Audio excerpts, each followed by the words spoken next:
በዚህ ስፍራ ሰማይና ምድር አይራራቁም። ይልቁንም እንደ አፍቃሪ ጎንበስ ብሎ የተራሮቹን ጫፍ የሳመበት ጉም እንደ ነጭ እስትንፋስ የሚገባበትና የሚወጣበት ሚስጥራዊ ምድር ነው። ስሟ ሜጋላያ ይባላል። ሳንክሪት ቋንቋ የደመናዎች ማድር ማለት ነው። እዚህ ዝናቡ እንግዳ አይደለም፣ የቤቱ ባለቤት እንጂ።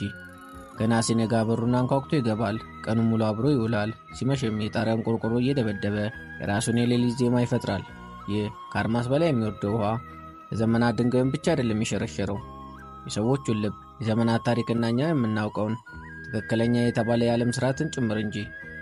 ወደዚህ የሰሜኑ ምስራቅ ህንድ ጠለቅ ብለን ስንገባ አይኖቻችንን ማመን ያቅተናል። ውጭ ያለው ዓለም ያስተማረንን እውነት በዚህ ቦታ ተገልብጦ እናገኘዋለን። የዘመናት ሕግጋት ይፈርሳሉ። ወንዝ ወደ ተቃራኒው አቅጣጫ የሚፈስበት፣ ወንድ ልጅ ማንነቱን ሽጦ ወደ ሴት ቤት የሚሰደድበት ዓለም ነው። በተቀረው የዓለም ክፍል ወንዱ ዙፋን ላይ ተቀምጦ ሴቷ ከግርጌዎች ስትሆን አይተናል። እዚህ ግን የሥልጣን ሚዛኑ ሌላ ነው። እዚህ ሴቷ ተከታይ አይደለችም፣ መሪ ናት። እሷ የቤቱ መሠረት፣ የዘሩ ጠባቂና የሀብቱ ባለቤትና የሕጉ ምንጭ ናት። ወንድሟ እዚህ ቦታ ላይ ጥያቄ ነው። ከእናቱ ቤት ተነስቶ ስሙን ቀብሮ ወደ ሚስቱ ቤት የሚሰደድ ስደተኛ። ጉልበቱ ያርሳል፣ ላቡን ይጠጣል። ነገር ግን ፍሬውን የምትሰበስበው፣ አዝመራን የምትቆጣጠረው እሷ ናት። እዚያ አገር ውስጥ የሚተነፈሰው ኦክሲጅን ብቻ ሳይሆን ለዘመናት የቆየ እንግዳ ታሪክም ጭምር ነው። ይህንን ዝምታ ስሙት። ዝምታው ባዶ አይደለም፣ በውስጡ የሺህ ዓመት ጥያቄ አለ። ወንዶችስ ለምን ዝም አሉ? ሴቶች ይህንን የዘውድ ሸክምና ኃላፊነት ብቻቸውን እንዴት ቻሉት? ይህ ስለ ጾታ ጦርነት የሚያወራ ታሪክ አይደለም። ይህ ስለ ሕልውና፣ ስለ ሚዛንና ስለ ፍቅር ሌላኛው ገጽታ ነው። ወንዶች ጦርነትን አሸንፈው ወደ ቤት ሲመለሱ የቤቱን ቁልፍ ለምን አስረከቡ? ብርቱ ክንድ ያላት ሴት መፍጠር ነበር ዓላማው? ወይስ የደከመን ወንድ ማሳረፍ? የትኛው ነው እውነት? ከዚህ የደመናሽ መጋረጃ በስተጀርባ እኛ ከምናውቀው የፓትርያርካልን በተቃራኒው የቆመ በሴቶች ጥበብ የተገነባ ግዛት አለ። ዛሬ ይህንን የደመናሽ መጋረጃ ገልጠን ወደ ታሪኩ ስር እንወርዳለን። ወደ ሴቶቹ ዙፋን፣ ወደ ጠፉት ጦረኞች መንደር አብረን እንግባ። እኔ የዜና ሟላ አቅራቢ ነኝ። አብራችሁን ቆዩ።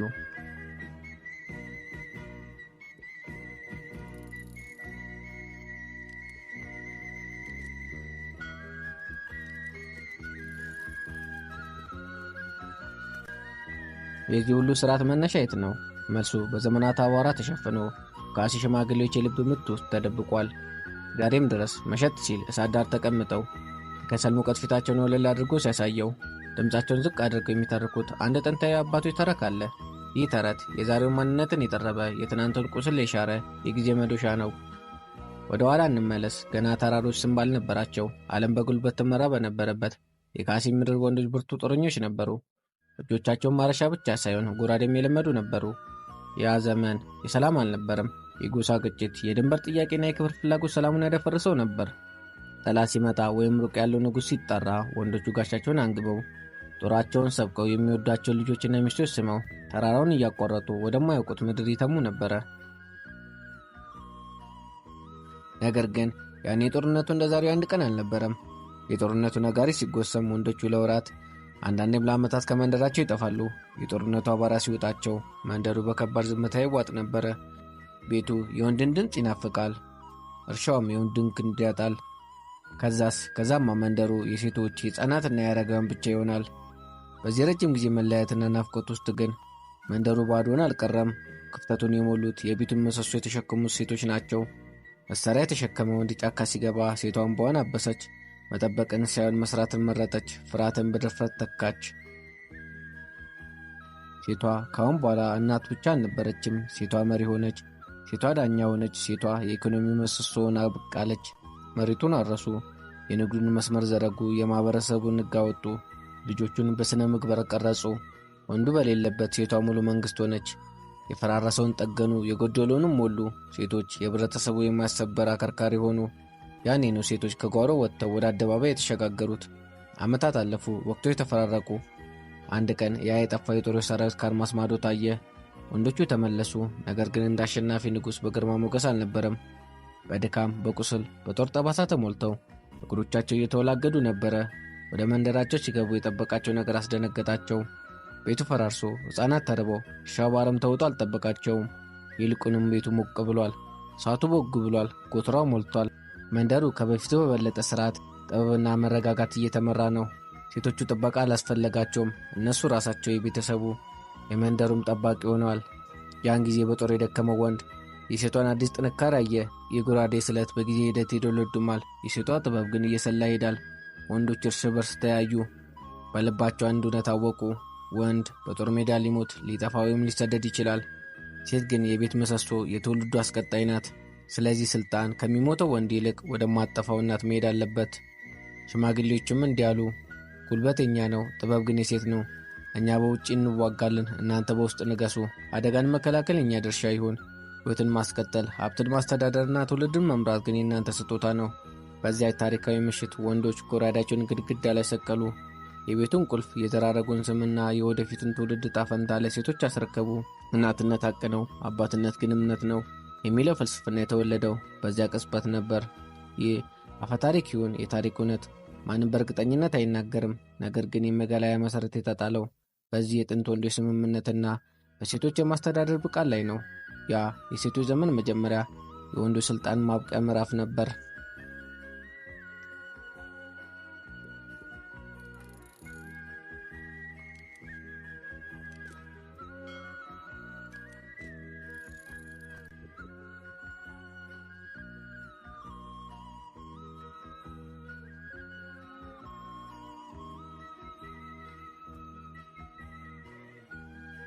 በእያንዳንዱ የካሲ ቤት ውስጥ አንዲት ዘውድ የሌላት ነገር ግን ሥልጣን የጨበጠች ንግሥት አለች።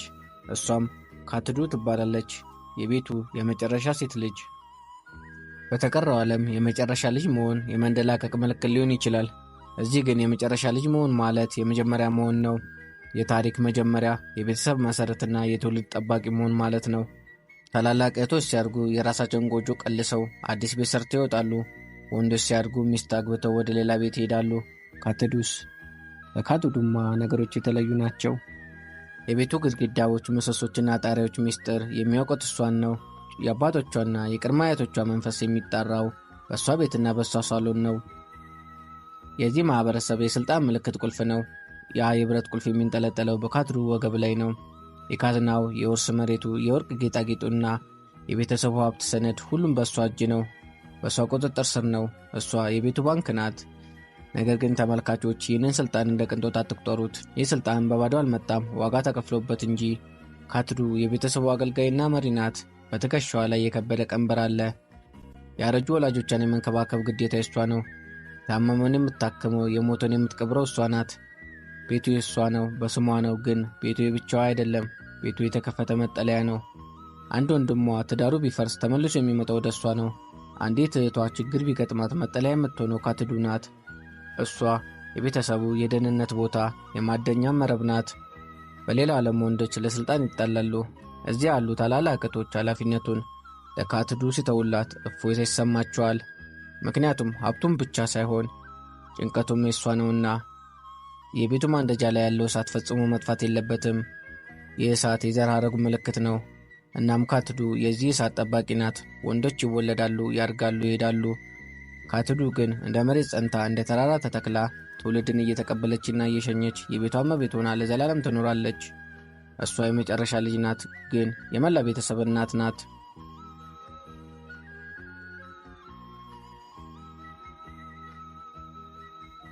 የወንዶች ስደት። ጋብቻ። ፀሐይ ወደ መጥለቂያ ስትደርስ የሰርግ ነጋሪት ይመታል። ዘመድ አዝማድ ይሰበሰባል፣ ምግብ ይቀርባል፣ ሙዚቃ ይከፈታል። ነገር ግን እዚህ ያለው ድባብ እኛ ከምናውቀው ሰርግ የተለየ ቅዠት አለው። እዚህ ሙሽራ ወደ ሰርጉ የሚሄደው እንደ አሸናፊ ንጉሥ ሳይሆን እንደ ተሰናባች እንግዳ ነው። ይህንን ጉዞ በራሳቸው አፍ ማክሮክ ይሉታል። ከእናት ቤት ወደ ሚስት ቤት የሚደረግ የማይመለስ የሕይወት ጉዞ። አንድ ወንድ ሙሽራ ሲሆን የሚያጣው ነጠላነቱን ብቻ አይደለም። ያደገበትን አልጋ፣ የተጫወተበትን ጓሮ፣ የለመደውን የእናቱን ሽታና የልጅነቱን ትዝታ ትቶ ይሄዳል። ሻንጣ ውስጥ የያዘው ልብሱን ብቻ አይደለም፣ ነፃነቱንም የቀድሞ ማንነቱንም ጭምር ነው። እሱ ልክ እንደተነቀለ ችግኝ ሌላ አፈር ላይ ለመተከል የሚሄድ ስደተኛ ነው። የሚስቱን ቤት ደፍ ሲረግጥ አዲስ ሕግ፣ አዲስ ዓለም ይቀበላል። በዚህ አዲስ ግዛት ውስጥ እሱ የቤቱ ጌታ አይደለም፣ እሱ ኮንጎ ነው።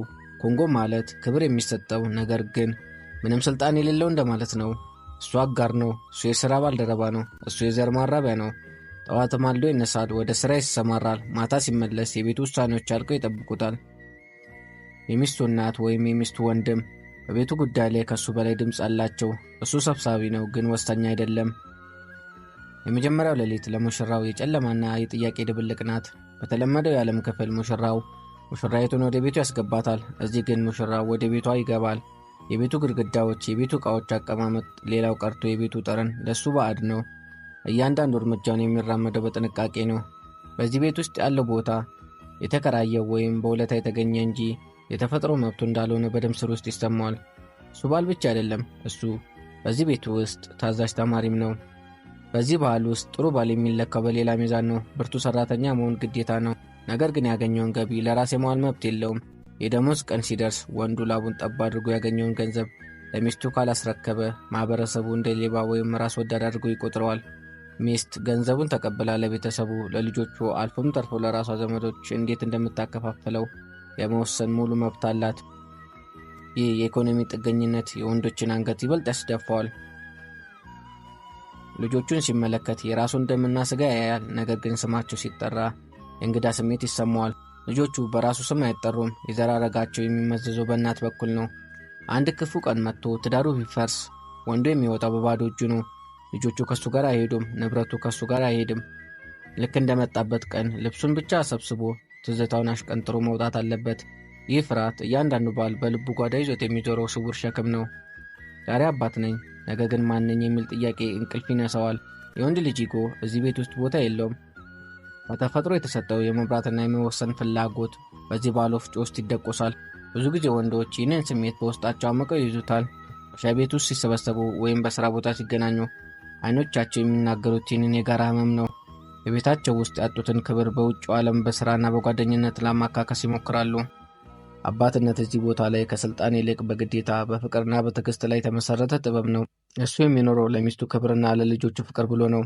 ይህ በፍላጎትና በግዴታ መካከል የተወጠረ የገመድ ላይ ጉዞ ነው።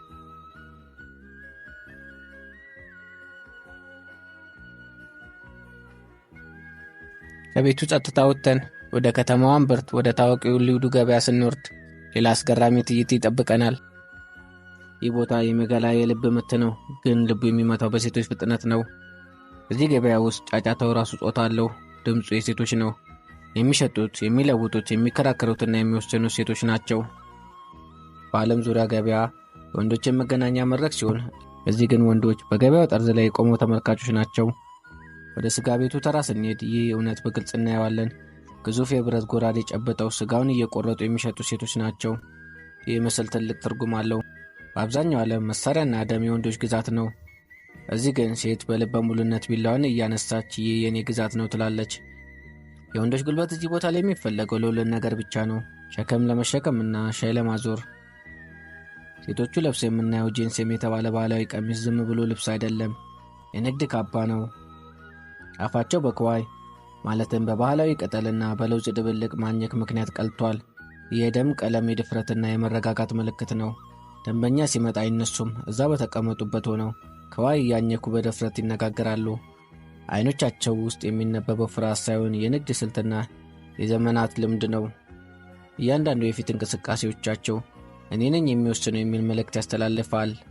በአንጻሩ ወንዶች እዚያ በቤታቸው እንግዳ የሆኑት ወንዶች እዚህ የጀርባ አጥንት ናቸው። በጀርባቸው ላይ ሾጣጣ ቅርጫት አዝለው ከባድ የሩዝና የአትክልት ጆንያ ተሸክመው በሴቶቹ መካከል ሲሄዱ ታያላችሁ። ትከሻቸው በሸክም ጎብጧል፣ ላባቸው ፊታቸው ላይ ይወርዳል። ነገር ግን አንዳቸውም ሲከራከሩ ወይም ሲወስኑ አይታዩም። የእነሱ ድርሻ ጉልበታቸውን ማፍሰስ ነው። አንዲት ሴት ነጋዴ በጣቷ ምልክት ስትሰጥ ወንዱ ያለ ጥያቄ ሸክሙን ያነሳል፣ ያለ ጥያቄ ያወርዳል። በዚህ ቦታ ላይ ያለው ተዋረድ ግልጽ ነው። አእምሮ የሴት ጡንቻው ግን የወንድ ነው። የዋጋው ክርክር ሲነሳ ድራማው ይበልጥ ይጦፋል። ገዢው ወንድ ቢሆንም እንኳ የሚከራከረው ከሴቷ ጋር ነው። ከጎኗ የቆመው በኋላ ወይም ወንድሟ ጣልቃ አይገባም። እሱ ዝም ብሎ ሂደቱን ይታዘባል። አልፎ አልፎም በሴቷ ንግግር እየተስማማ ራሱን ይነቀንቃል። ገንዘብ ከኪስ ወጥቶ ወደ እጅ ሲሸጋገር የሚቀበለው እጅ የሴቷ ነው። ወንዱ ገንዘቡን አይነካም፣ የሂሳብ መዝገቡን አይዝም። ይህ ለወንዶች የውርደት ሳይሆን ስርዓቱን የማክበር ጉዳይ ተደርጎ ነው የሚወሰደው።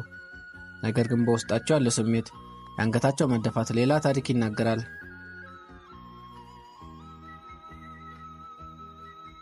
ልዩዱ ገበያ የንግድ ቦታ ብቻ ሳይሆን ይህ የሴቶች ፓርላማ ነው። እዚህ የሚወራው ወሬ፣ የሚተላለፈው መረጃና የሚወሰነው ማህበራዊ ውሳኔ ከመንደሩ አስተዳደር እኩል ዋጋ አለው።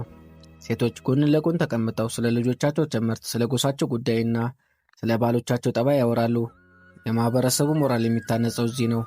አንድ ወንድ እዚህ ገበያ ውስጥ ስሙ ከጠፋ በመላው ሜጋ ላይ እንደጠፋ ይቆጠራል። ስለዚህ ወንዶች በዚህ የሴቶች አደባባዮች ሲያልፉ እርምጃቸውን የሚለኩት በጥንቃቄ ነው። ፀሐይ ስትጠልቅ ገበያው ሲዘጋ የመጨረሻ ትዕይንት ይጀምራል። የገንዘብ ኖቶች በቆሻሻና በደም በጠቆሩ የሴቶች እጆች ይቆጠራል። ያ የገንዘብ ኖት ድምፅ ለእነሱ የነፃነት መዝሙር ነው። ባልየው ባዶ ቅርጫቱን ተሸክሞ ከፊት ይሄዳል።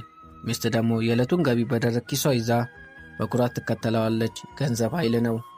ይህንን ኃይል የጨበጡት ሴቶች ቤተሰቡን ብቻ ሳይሆን ማህበረሰቡንም ይቀርጻሉ። በገበያ ውስጥ የሚሰማው የሳቅና የክርክር ድምፅ የሴቶችን በራስ መተማመን የሚወስን የድል ዜማም ነው። ወንዶቹ በዚህ ዜማ ውስጥ ከበሮን ተሸክመው የሚዞሩ አጃቢዎች ብቻ ናቸው።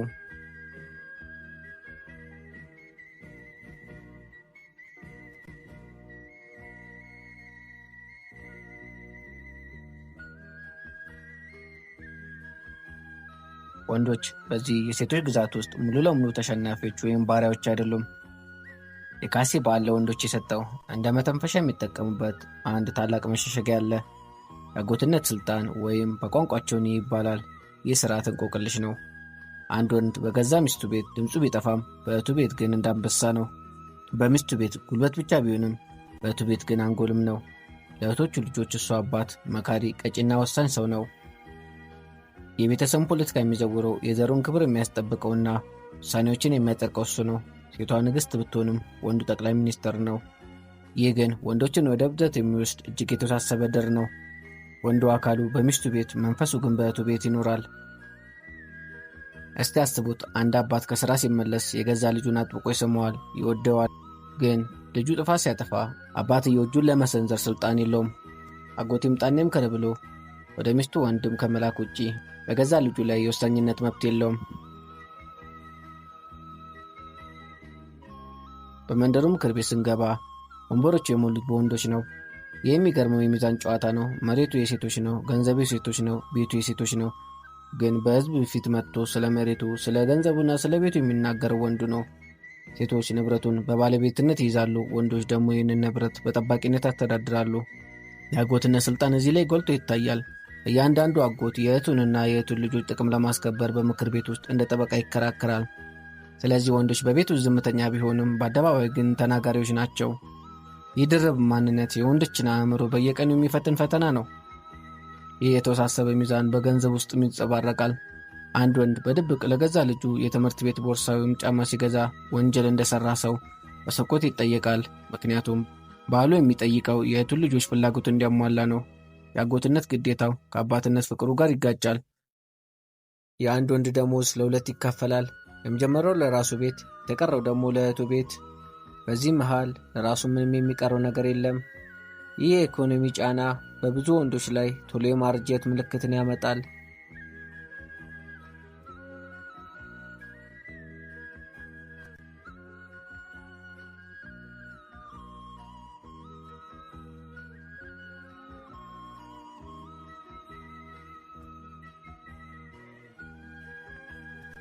የአጎትነት ሥልጣን በምድራዊ ጉዳይ ላይ ብቻ የተወሰነ አይደለም፣ መንፈሳዊም ነው። የካሴ ወንዶች ካህናትም ናቸው። በቤተሰብ ውስጥ የሚደረጉት የሃይማኖት ሥርዓቶች፣ መሥዋዕቶችና ጸሎቶች የሚመሩት በአጎት ነው። ሴቷ የደም ሐረጉን ታቀብላለች፣ ወንዱ ደግሞ ያንን ደም ከአባቶች መንፈስ ጋር ያገናኛል። ዶሮ ሲታረድ፣ አስካሪ መጠጥ ሲዘጋጅ የአጎቱ ምርቃት ያስፈልጋል። በዚህ ሚናው ወንዱ የተከበረ ሽማግሌ ይሆናል፣ በሚስቱ ቤት ጉልበተኛ ሠራተኛ፣ በእህቱ ቤት ደግሞ መንፈሳዊ አባት። ይህ ሚና ወንዶችን ከማኅበራዊ ውርደት ያዳነ የመጨረሻ ምሽግ ነው።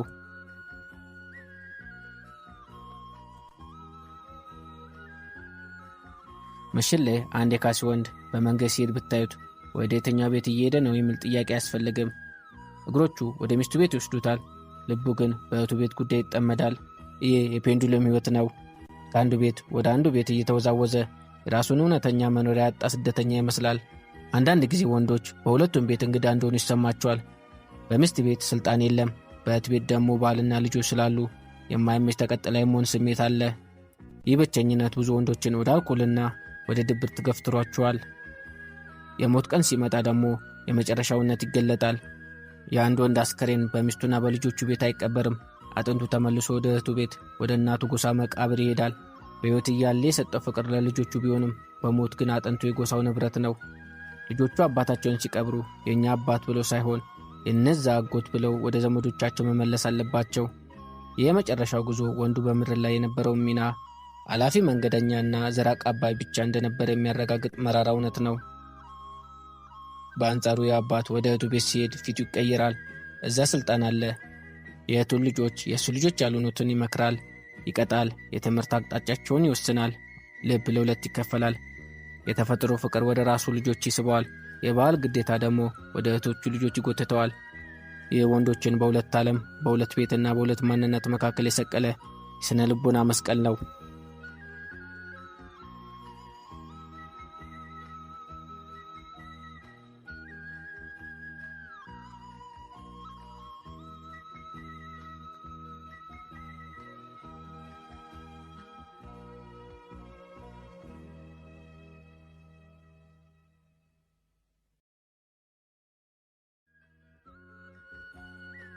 ዛሬ ግን በእነዚያ በጉም በተሸፈኑ የሜጋሊያ ተራሮች ላይ ከዝናቡ ጋር አብሮ አዲስ ንፋስ እየነፈሰ ነው። ዘመናዊነት እንደ ኃይለኛ ማዕበል መጥቶ የጥንቱን ግድብ እያነቃነቀው ነው። የኢንተርኔትና የቴክኖሎጂ ብርሃን የባህሉን ጨለማ ጓዳዎች እየበረበራቸው ነው። ወጣት ወንዶች በሻይ ቤቶች፣ በዩኒቨርሲቲና በየመንገዱ ይሰበሰባሉ። ድሮ በሹክሹክታ ይነገር የነበረው ቅሬታ ዛሬ ወደ አደባባይ ጩኸት ተቀይሯል። አይኖቻቸው ውስጥ አዲስ የደፈረሰ ጥያቄ አለ። እኛ ማንን የሚል እኛ ለዘር ማራቢያ የተፈጠርን መሳሪያዎች ነን ወይስ አባቶች የሚል ጩኸት እየጎላ መጥቷል። ይህ ለውጥ ዝም ብሎ የጠረጴዛ ዙሪያ ወሬ አይደለም። ኤስአርቲ የተሰኘ የወንዶች መብት ተከራካሪ ድርጅት በይፋ ተመስርቷል። ዓላማቸው ግልጽ ነው።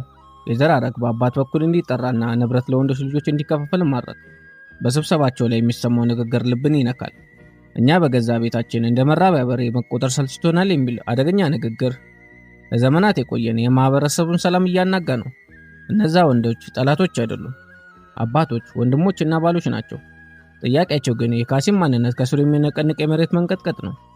በሌላ በኩል ዘመናዊ ትምህርት የቀሰሙ ሴቶች በሁለት ሀሳብ ተወጥረዋል። አንዳንዶቹ የወንዶችን ሸክም መጋራት ይፈልጋሉ። ነገር ግን አብዛኛዎቹ ሴቶች ይህንን ለውጥ እንዳደጋ ያዩታል። በሌላው የህንድ ክፍል የሚፈጸሙ የሴቶች ጥቃትና የሰብአዊ መብት ረገጣ በቴሌቪዥን ሲመለከቱ የራሳቸውን ስርዓት እንደ መሸሸጊያ ምሽግ አድርገው ይቆጥሩታል። ስልጣኑን ለወንዶች ከሰጠን እኛም እንደ ሌሎቹ ዓለም ሴቶች እንገፋለን፣ መብታችን ይረገጣል የሚል ጥልቅ ፍርሃትም አለ። ስለዚህ እናቶች ለሴት ልጆቻቸው ካትዱም ይህንን ታሪክ አጥብቀው ይሰብካሉ። ቁልፍን አሳልፎ መስጠት ራስን ለባርነት አሳልፎ መስጠት ነው በሚል መሪ ቃል የባህሉን ግንብ አጥብቀው ይጠብቃሉ። ቴክኖሎጂ የራሱ ሚና እየተጫወተ ነው። ወጣቱ ትውልድ በስማርት ስልኮቻቸው አማካኝነት የዓለምን የፓትሪያርኪ ስርዓት ይመለከታል። የሆሊውድ ፊልሞች፣ የቦሊውድ ሙዚቆች አባቶች ቤተሰብ ሲመሩ ያሳያሉ። ይህ ምስል በወጣቱ የካሲ ወንድ አእምሮ ውስጥ የማንነት ቀውስ ይፈጥራል። እውነተኛ ወንድ ማን ነው? እኔ ወይስ በፊልሙ ላይ የምናየው? እውነተኛ ወንድ ማን ነው? እኔ ወይስ በፊልሙ ላይ የማየው የሚል ጥያቄ በባህላዊና በዘመናዊ ማንነት መካከል ገደል ፈጥሯል። ይህ የባህል ግጭት በቤተሰብ ራት ጠረጴዛ ላይ ሳይቀሩ ጥረት እየፈጠረ ነው። አባት በልጁ ላይ ለማዘዝ ሲሞክር ልጅየው የአጎቴ ጉዳይ ነው ብሎ ሲመልስ ዘመናዊ አባት ይህንን ለመቀበል ይቸግረዋል። ይሁን እንጂ ለውጥ እንደ ሜጋሊያ ዝናብ አይፈጥንም።